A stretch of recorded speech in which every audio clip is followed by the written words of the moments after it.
ఏ ఏ తారీఖు చెప్పారు మీకు? ఇంకోటి ఎవరు చెప్పకూడదు. ఇంకో తారీఖు ఏం చెప్పానండి? అది మన శరీరం ఎక్కడ ఉందో మనసు కూడా అక్కడే ఉండాలి. వీళ్ళు లేకపోతే ఉపయోగం ఉంది చెప్పడం. మార్చి 19, 2025 సంవత్సరం మార్చి నెల 19వ తారీఖు 20వ తారీఖు 2 రోజుల కార్యక్రమం. కాకినాడ జిల్లా పిఠాపురం మండలం పిఠాపురం బైపాస్ రోడ్లో ఉన్నటువంటి గోపాల బాబా వారి ఆశ్రమంలో 2 రోజుల కార్యక్రమం పెట్టారు. అఖిలాంధ్ర భక్త సమ్మేళనం అని. అంటే గొలమూడి భగవాన్ వెంకయ్య స్వామి గురించి అది అనుభవం ఉన్న వాళ్ళు, ఆయన భగవాన్ వెంకయ్య స్వామి ఉండగా చూసినటువంటి భక్తులు ఉంటారు కదా, వాళ్ళ చేత ఉపన్యాసాలు, అలాగే విజయవాడ వైవి రాజు గారి ప్రవచనం, ఈ కార్యక్రమాలన్నీ పెడతారు. ఆ కార్యక్రమానికి అక్కడే ఉదయం టిఫిన్లు, మధ్యాహ్నం భోజనాలు, సాయంత్రం టిఫిన్ అంటే టిఫిన్, భోజనం అంటే భోజనం, అన్నీ ఏర్పాట్లు అక్కడే.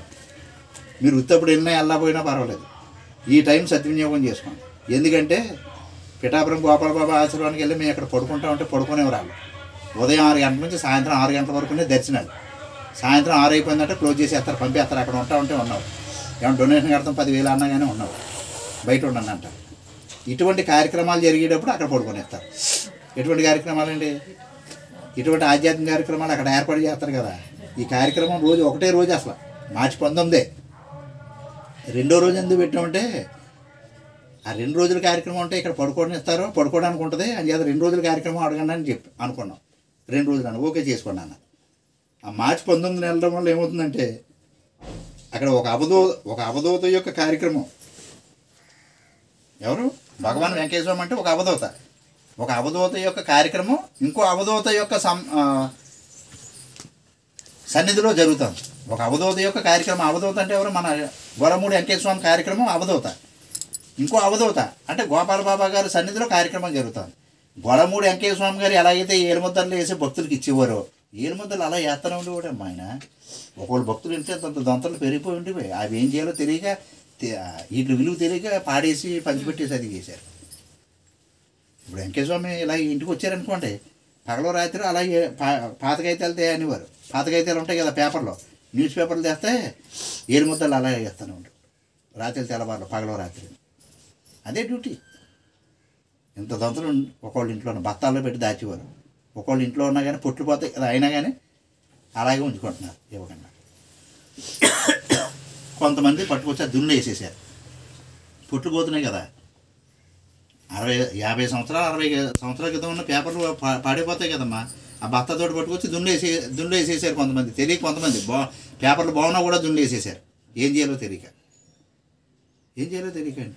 అలాగే మన పిఠాపురం గోపాల బాబా గారు కూడా, ఆయన దగ్గరికి ఎవరైనా కానీ 10 రూపాయల నోటు ఇచ్చారనుకోండి, దాని మీద ఏలుముద్ర వేసివ్వడం, సంతకం ఇలాగ టికెట్ ఇవ్వడం, సంతకం పెట్టడం, బుక్ ఏమైనా పట్టుకెళ్తే దాని మీద పెట్టివ్వడం చేసేవారు.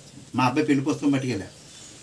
మామూలుగా స్వామి ఆశీస్సులు మొత్తం ఆ బుక్ నిండా, ఆయనకి ఇచ్చిన బుక్ నిండా కూడా మా అబ్బాయి పెళ్లి పుస్తకం మీద ఏలుముద్రలు, రంగురంగు ఏలుముద్రలు, నీలం, ఆకుపచ్చ, ఎరుపు ఏలుముద్రలు సంతకాలు పెట్టేసి తరగడి తీసుకుని తరగడిలో పెట్టి తల కింద పెట్టుకుని మళ్ళీ కాసేపు తీసి మళ్ళీ పలకీలో పెట్టి మళ్ళీ కారులో పెట్టి అలా చేసి 2 రోజులు చేసుకున్నారు. 2 ఇవ్వలేదు శుభలేఖ. ఆ తర్వాత వెళ్ళి జాగి ఇంకో శుభలేఖ ఇచ్చి ఆ శుభలేఖ పట్టుకొచ్చారు. అలా గొలమూడి వెంకయ్య స్వామి గారు ఎలాగైతే ఏలుముద్దలు వేసేవారో అలాగే గోపాల బాబు గారు కూడా ఏలుముద్దలు వేసి ఇచ్చేవారు. అలా గొలమూడు ఒక అవధూత యొక్క కార్యక్రమం, ఇంకో అవధూత యొక్క సన్నిధిలో కార్యక్రమం జరుగుతూ అక్కడ రాత్రి నిద్ర చేయొచ్చు.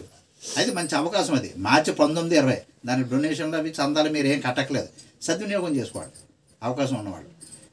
మార్చి 19, 20 పిఠాపురం గోపాల బాబా ఆశ్రమంలో కార్యక్రమం. దానికి ఎల్లుండి నుంచి కార్యక్రమాలు స్టార్ట్ అవుతాయి. అదే పేపర్లో ప్రింటింగ్లు అయ్యింది. దానికి ఎంతోమంది మహాత్ములు కూడా ఉపన్యాసం ఇచ్చేవాళ్ళే వస్తారు.